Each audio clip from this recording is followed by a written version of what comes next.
While the SNP's plan to essentially eliminate petrol and diesel cars in Scotland by 2030 has been delayed, the globalist ideology to ruin people's lives is still very much alive.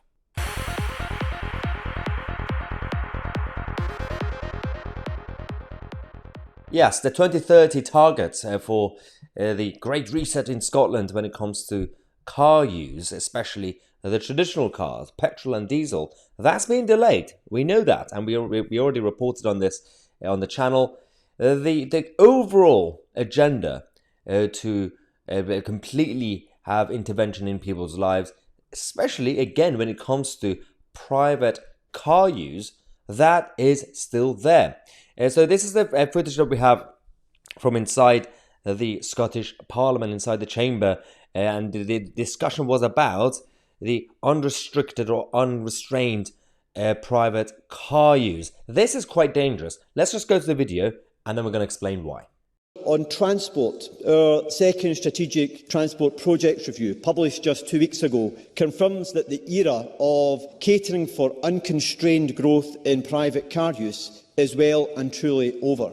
The review follows the sustainable investment hierarchy, which aims to reduce the need to travel unsustainably and prioritises making best use of enhancing existing infrastructure before investing in new capacity. Furthermore, we have set out how we will reduce car kilometres by 20% by 2030 in our draft route map, a truly world-leading commitment demonstrating our level of ambition in meeting Scotland's statutory targets. The Scottish Government have commissioned research exploring demand management options to discourage car use. And using the research findings, we will work with local and regional partners to develop a demand management framework by 2025. 2025. Okay, this is absolute madness. It's insane what's going on in these sort of places, like, for example, the Scottish administration. As the Together Declaration tweeted, this member of Scottish Parliament just announced that the era of unrestrained private car use is well and truly over. What? Too many got high dictating to public, especially during the virus days. Together Declaration say, we prefer the era of politicians dictating every tiny aspect of our lives is over. Take back democracy. Now, I absolutely agree with that sentiment. The reason it's absolutely insane is mainly because we're not against innovation or technology or going forward with the basic progress of humanity. And nobody's against the new ideas, whether it's tech-related or manufacturing.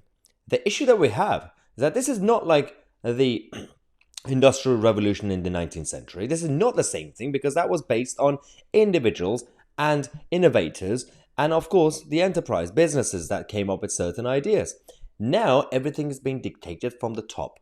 Everything is centralized and globalized. So they have targets, politicians and corporations hand in hand decide to come up with ideas and new products that used to be the job of individuals and businesses. They come up with products in the name of morality, in the name of humanity, in the name of saving us from ourselves. That's why it's failing, including the whole green movement. Now, they are winning it by completely dominating all governments and politicians and everything else. But the actual idea is not winning because it's been enforced from the top. Now, nobody was against the original idea of even solar panels. The problem that people had was when the governments and politicians got involved to push for it and use taxpayers' money to subsidize it.